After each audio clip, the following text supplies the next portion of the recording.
پیغمبر کے بعد بھی کچھ ایسی زندگی ہونی چاہیے نا جس کو پیغمبر کی زندگی کہا جا سکے. جن لوگوں نے پیغمبر کے بعد الہی نمائندے یعنی ائمہ معصومین علیہ السلام کو نہیں مانا ان کے پاس جواب نہیں ہے. لیکن جن کے پاس پیغمبر کے بعد امامت کا سلسلہ ہے اور وہ قیامت تک باقی رہنے والا ہے ان کے لیے جو بھی حجت خدا ہے اس کا عمل نمونہ ہے آئیڈیل امام جو. اسی لیے آپ دیکھیں بہت سے کام ایسے ہوئے جو پیغمبر کے زمانے میں نہیں ہوئے. اس کے لیے کیا کریں؟ اس کے لیے ہم کو آئیڈیل چاہیے, نمونہ چاہیے. کہاں سے لیں؟ مثال دیتا ہوں. پیغمبر کے زمانے میں لڑائی ہوئی مسلمانوں کی کفار سے, کیا کرنا وہ سب معلوم. اگر مسلمان میں لڑ جائے تب کیا کرنا؟ یہ پیغمبر کے زمانے ہوئی. پیغمبر کے زمانے میں کوئی بھی لشکر مسلمانوں کا آپس میں نہیں ٹکرائے. اب جب مسلمانوں کا لشکر آپس میں ٹکرائے تو کدھر جانا؟ پیغمبر بتا کے گئے ہیں, پیغمبر بتا کے تو گئے ہیں, تو اس کو دیکھنا نا بھائی. تو اس کے لیے بھی کوئی ایسا آئیڈیل ہونا کہ جس کا عمل نمونہ بنے پیغمبر کے عمل کا. تو وہ وہی ہے وسیع رسول ائمہ اطہار علیہ السلام جن کا عمل پیغمبر کا عمل ہے. ان کے زمانے میں مسلمانوں میں دو گروپ میں لڑائی ہو گئی. تو جدھر مولا ہے ادھر حق ہے, اور جو ان کے مقابل میں آیا وہ باطل ہے. پھر بھی لوگوں کو سمجھ میں نہیں آئی, اس سے نہیں بنتا ان کو. بہرحال ہے کہ ہر زمانے کے اعتبار سے ضرورت چینج ہوتی رہتی ہے, حالات بدلتے رہتے ہیں. تو مختلف حالات میں مختلف نمونے عمل چاہیے نا ہم کو. کبھی صلح کرنا پڑتا ہے, کبھی جنگ کرنا پڑتی ہے. کب صلح کرنا پڑے گی, کب جنگ کرنا پڑے گی, کب جو ہے وہ کیا صورتحال ہوگی.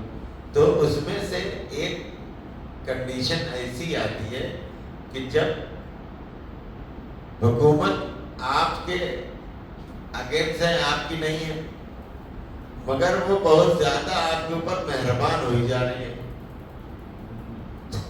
آج کل کا زمانہ ویسا ہو سکتا ہے. کبھی تو آپ کو ایک دم سے دشمن ہوئی جاتی ہے, کبھی آپ کے اوپر مہربان ہوئی جاتی ہے. تو ایسی صورت میں کیا کرنا؟ فوراً ان کے سامنے خوش ہو کر کے سرنڈر ہو جانا؟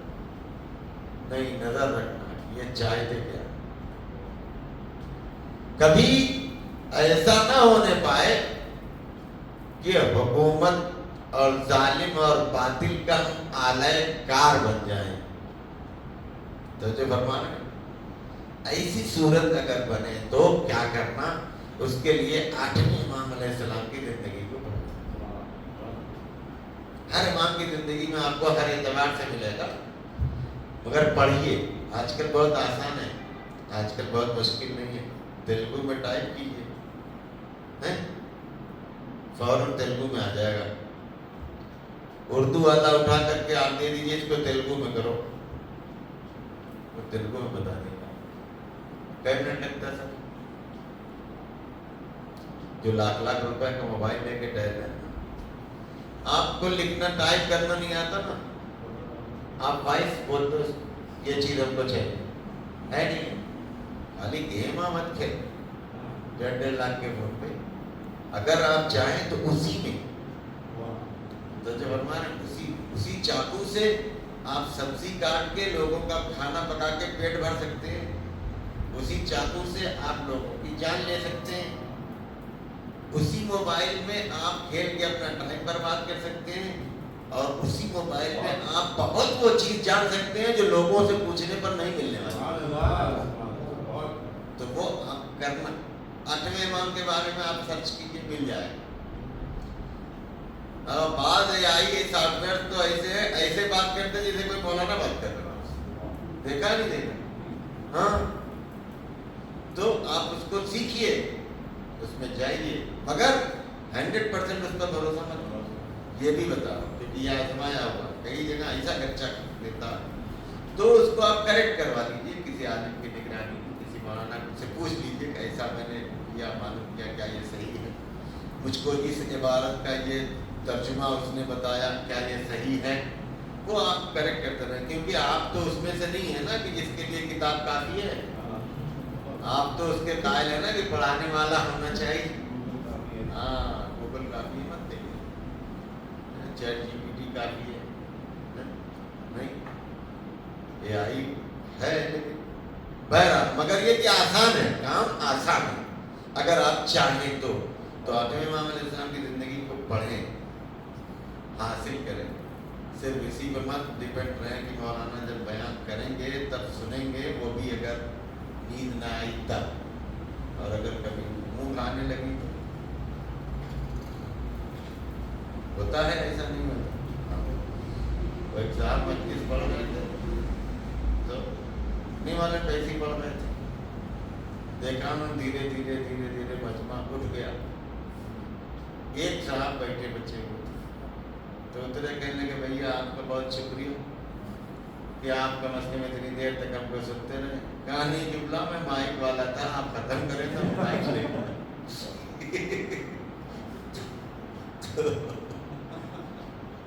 اپنے شوق سے آپ گھر میں بیٹھ کے پڑھ سکتے ہیں. اگر قبلہ کی بات نہیں اچھی لگ رہی مت سنیے، میں اس کے انتظام، لیکن خود بھی کیجیے. غرض یہ کہ آٹھویں امام علیہ السلام کا زمانہ ایسا ہے کہ دیکھنے میں بظاہر حکومت کیا ہے، بہت مہربان ہے، پورے کیا کہتے ہیں شاہی جاؤ حشم کے ساتھ، لیکن اندرونی طور پر کیا ہے وہ امام کو ہی معلوم. جب آپ پوری ڈیٹیل پڑھیں گے تو معلوم ہو جائے گا. غرض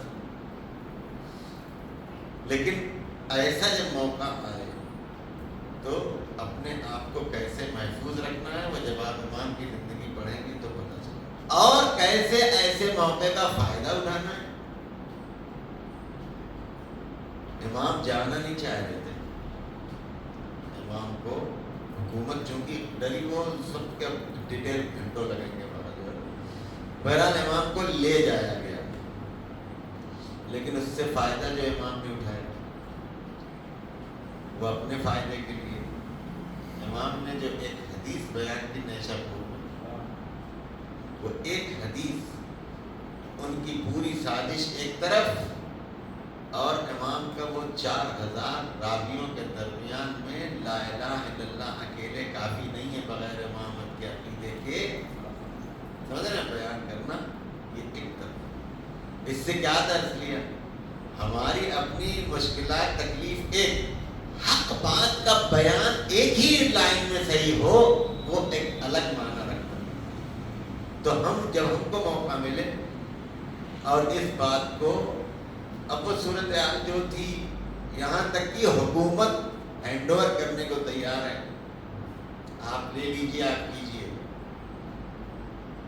تو امام نے کیا کہا اس سے معلوم ہے؟ کہ جی یہ بتا، یہ حکومت تیری ہے تو زیادہ حقدار ہے کرنا، اور اگر تیری نہیں ہے تو دوسرے کو دینے کا حقدار ہی نہیں. جو چیز ہماری نہیں وہ ہم دوسرے کو کیسے دے سکتے ہیں؟ بہرحال لاکھ کوششوں کے باوجود آخر میں جو ہوا، لیکن جب صورتحال ایسی تھی کہ وہ ظاہری طور پر اب امام کے اوپر اندرونی ٹارچر جو بھی کرے، ظاہری طور پر امام کے اوپر ظلم نہیں کر سکتے، لیکن ہر موقع اس کو جو ہے وہ خوف ستاتا تھا، لوگوں کا جو دل امام کی طرف. نتیجہ کیا ہوا کہ آخر میں اس کی ساری سازشوں سے جب تھک گیا تو وہی کیا جو سارے ظالم بادشاہوں نے اپنے زمانے میں امام کے ساتھ. اب اصل جو آٹھویں امام کے صحابی ہیں ان کا بیان ہے کہ مامون نے بلایا، امام نے بتایا کہ میں جا رہا ہوں، مجھے اس کی نیت ٹھیک نہیں لگ رہی ہے، دیکھو جب میں باہر آؤں اور میری ابا میرے سر پر ہو تو تم مجھ سے کلام مت کرنا اور سمجھ لینا کہ جو ہونا تھا وہ ہو گیا. غرض خلاصہ کلام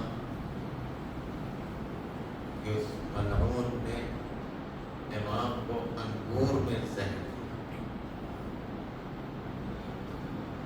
اور اس زہر نے اثر کرنا شروع کیا. 3 دن تک 8ویں امام علیہ السلام اس زہر کی تکلیف میں، اور تیسرے دن اس زہر کے اثر سے آپ کی شہادت ہوئی. اتنے حکومت کے ظلم کے باوجود، ایسے کینہ رکھنے کے باوجود، عزیزان محترم، خراسان میں 9ویں امام علیہ السلام مدینے میں تھے. وہ اعجاز کے ذریعے آئے، انہوں نے اپنے ہاتھوں سے غسل و کفن دیا اور امام کی نماز پڑھائی. عزیزان محترم، جب بھی جس امام کی شہادت کا موقع آتا ہے اور مصائب سنتے ہیں، ہر امام کی مظلومی پر گریہ آتا ہے، لیکن اس کے ساتھ کربلا ضرور یاد آتی ہے. 8ویں امام کے جنازے کو 9ویں امام نے اعجاز سے آ کر کے دفن کیا، اور کربلا میں 4تھے امام نے بھی کوفے سے آ کر کے اپنے بابا کے جنازے کو اعجاز سے آ کر کے دفن کیا. لیکن دونوں میں فرق کتنا ہے. امام آئے تو امام نے اپنے ہاتھوں سے بابا کو غسل و کفن دیا اور کفن بنا کر کے شان سے جنازہ اٹھایا گیا. لیکن ہمارا اور آپ کا 4تھا امام جب کربلا میں آیا ہے، ایک مرتبہ بنی اسد والوں سے پوچھتے ہیں، کیا تم لوگوں نے اس لاش کو دفن کرنے کے لیے کفن کا اہتمام کیا ہے؟